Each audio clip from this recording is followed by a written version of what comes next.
The lawyer's words hit me at exactly 2:47 p.m. on a Thursday.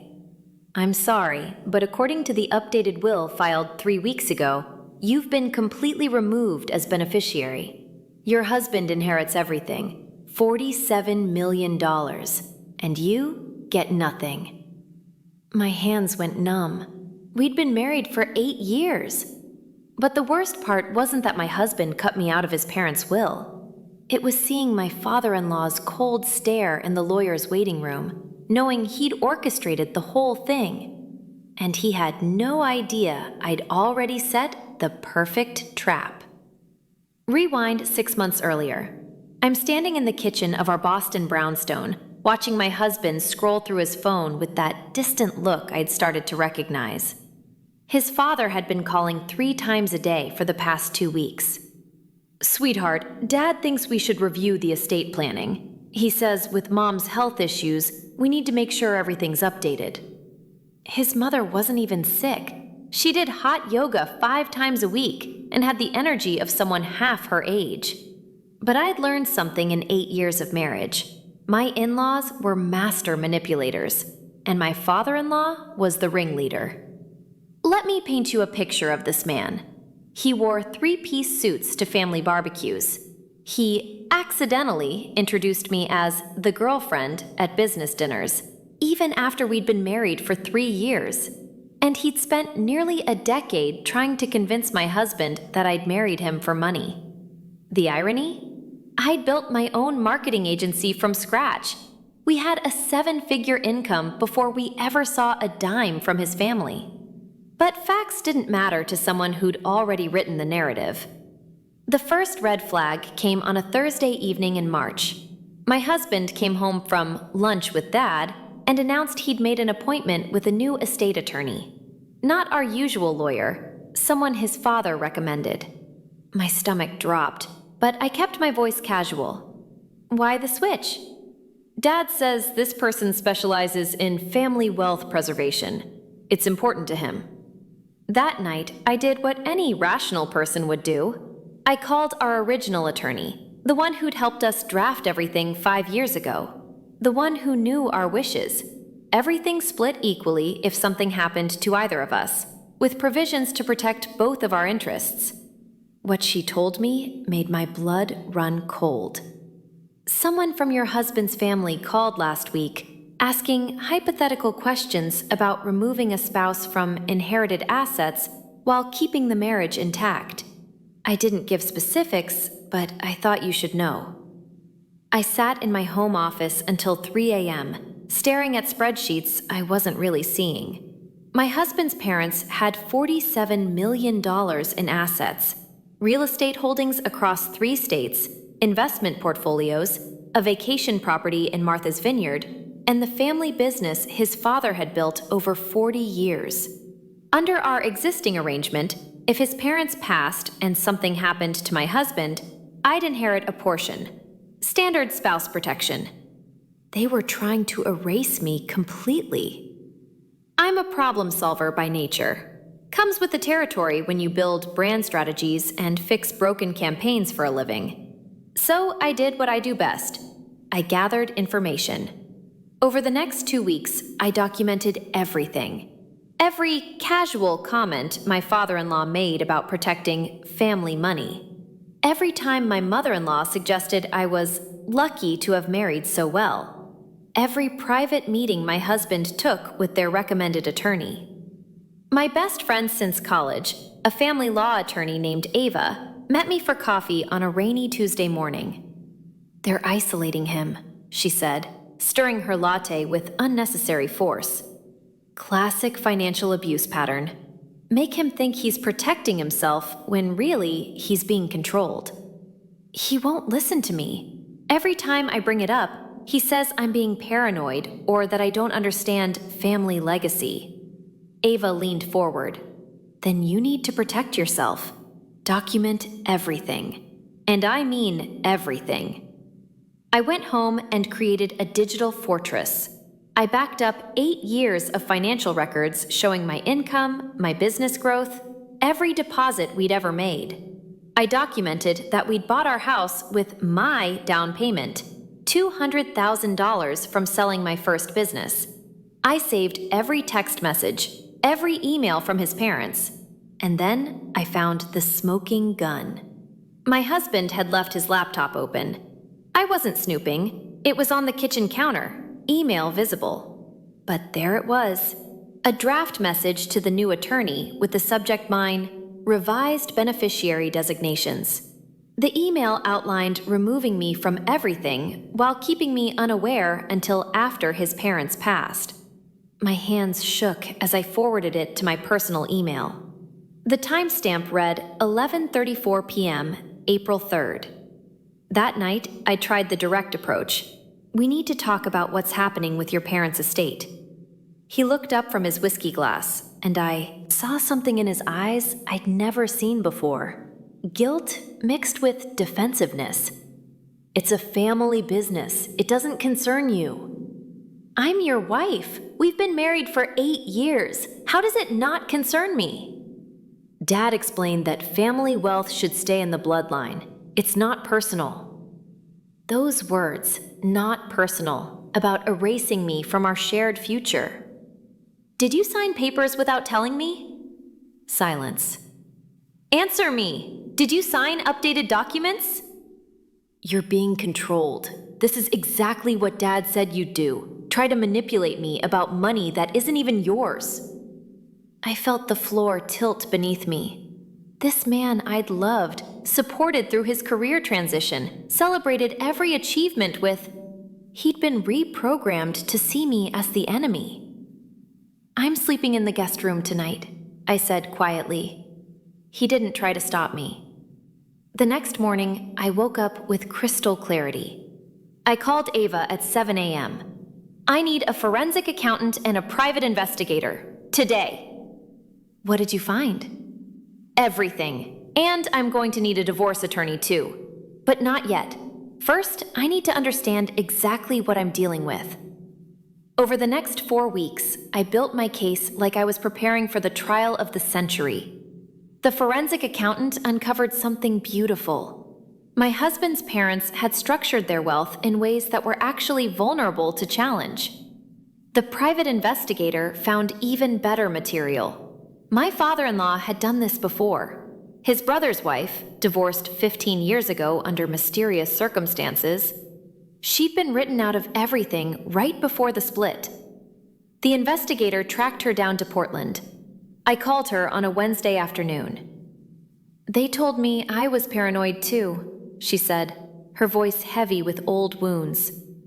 By the time I realized what was happening, I'd signed a prenup modification that left me with nothing. The marriage fell apart 6 months later. Funny how that works. Did you fight it? I didn't have the resources, but you sound like someone who does. She was right. I'd spent 8 years building a business worth $3 million. I had resources. More importantly, I had documentation. And I had a plan. Here's what most people don't understand about revenge. The best kind isn't hot and impulsive. It's cold, calculated, and completely devastating. I hired the best family law attorney in Massachusetts. Cost me $15,000 just for the retainer, but she was worth every penny. Her name was Geneva, and she had a reputation for destroying opposing counsel. They made one critical mistake, Geneva said during our second meeting, reviewing the documents I'd compiled. They changed the will, but they haven't protected the assets themselves. Your father-in-law's business? You've been working as an unpaid marketing consultant for 3 years, which means you have a legitimate claim to compensation and possibly equity stake. I'd forgotten about that. Every Sunday dinner, I'd spend hours helping my father-in-law rebrand his company, redesign their marketing strategy, and build their social media presence from 0 to 50,000 followers. All family favors, he said. No contracts, no payment. Big mistake. Geneva smiled like a shark. Here's what we're going to do. The plan was surgical. File for divorce citing irreconcilable differences. Simultaneously, file a civil suit against the family business for unpaid consulting services. 3 years of work at market rate, which my business records proved was $250 per hour. And challenge the will modification on the grounds that my husband had been unduly influenced while we were still legally married. But the crown jewel? We'd wait to file everything until the exact moment that caused maximum chaos. When? I asked. Your father-in-law's 65th birthday party. The one they're throwing at the country club with 200 guests. We serve everyone there. Public, humiliating, and perfectly legal. 3 weeks later, I stood in our bedroom watching my husband get ready for his father's birthday celebration. He looked handsome in a navy suit I'd bought him for our anniversary. "You're quiet," he said, adjusting his tie. "Just thinking about how much things change." He didn't catch the subtext. The party was everything you'd expect. Ice sculptures, a string quartet, champagne towers, and enough fake smiles to power a small city. My father-in-law held court in the center of the ballroom, accepting praise and gifts like a king. My mother-in-law stood beside him, elegant and oblivious. My husband mingled with cousins, completely unaware. At exactly 7:47 p.m., as dinner was being served, 3 process servers walked through the main entrance. I first approached my husband. "Are you Mr. Thornton?" He nodded, confused. The entire table went silent as papers were handed to him. "You've been served. Petition for divorce." The second server found my father-in-law. "Mr. Ashford, civil suit for unpaid services rendered. Total compensation sought, $437,000 plus damages." The third server saved the best for last. She walked directly to my father-in-law. "Mr. William Ashford, you're named as a defendant in a suit challenging estate modifications on grounds of undue influence and fraud." The room went absolutely silent. 200 people froze mid-conversation. My father-in-law's face went from composed to furious in 3 seconds. "This is absurd! Security!" I stood up from my table, straightened my dress, and spoke clearly enough for everyone to hear. For 8 years, I've been told I'm not really family, that I married for money I never wanted, that I should be grateful for whatever scraps you chose to give me. You manipulated my husband into cutting me out of documents we'd created together. You tried to erase me while keeping me around as your free marketing department. I locked eyes with my father-in-law.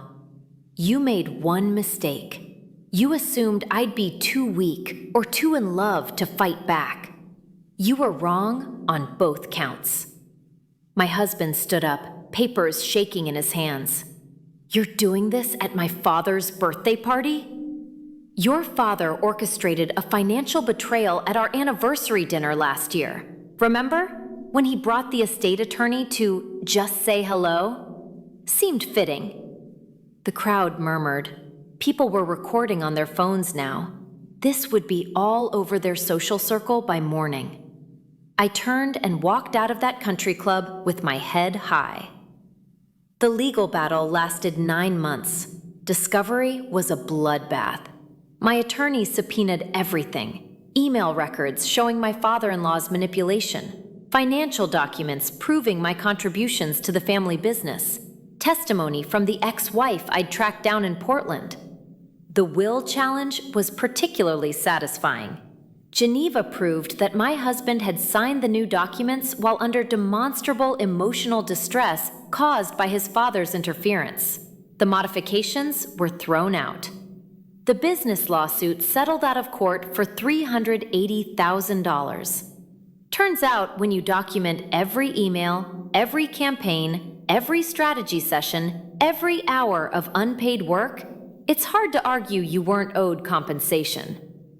The divorce was messier emotionally, but clean legally. We split our marital assets 50-50. Our house sold for $1.2 million. I walked away with my business, my dignity, and enough money to start over completely. But the real victory came 6 months after the party. My former mother-in-law called me on a random Tuesday morning. "I need to tell you something." "I'm listening." "Everything fell apart after you left. Your father-in-law and I were separated. Turns out when the family image cracks, there's not much holding us together. He controlled everything, manipulated everything.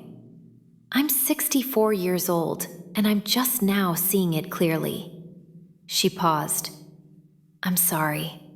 For what it's worth, you were a good wife to my son, better than we deserved." I thanked her and hung up. 2 weeks later, my ex-husband sent me an email. Subject line, "I'm sorry." The message was long, rambling, full of therapy speak and realizations that came too late. He'd started seeing a counselor who specialized in family enmeshment. He was beginning to understand how he'd been controlled. I read it twice, then archived it. Some apologies don't change anything. Today, I'm standing in my new downtown loft, looking out over the city. My business is thriving. Ironically, the publicity from the lawsuit brought me corporate clients who appreciated someone who fought back against injustice. I'm dating again, slowly, carefully, with better boundaries than I had before. And here's the kicker. My former father-in-law's 65th birthday party disaster became legendary in their social circle. 3 families have since hired me to help their daughters-in-law document and protect themselves against similar manipulation. I charge them nothing. Because here's what I learned. The best revenge isn't destroying someone. It's freeing yourself from their power and helping others do the same. My phone buzzes. It's Ava, my attorney friend, sending me a news article. My ex-husband's family business is being sold. My former father-in-law is retiring early. The empire is crumbling. I could feel satisfaction, vindication, triumph. Instead, I feel free. The people who tried to erase me from the story ended up writing themselves out of their own narrative. I didn't have to destroy them. They destroyed themselves the moment they chose manipulation over love, control over family, money over human connection. And me? I'm building something better, something honest, something that can't be taken away by lawyers or wills or vindictive in-laws. I'm building a life where my worth isn't measured by someone else's inheritance, and where family means people who actually choose you. That's the real victory. Sometimes the best revenge is refusing to let cruel people make you cruel too.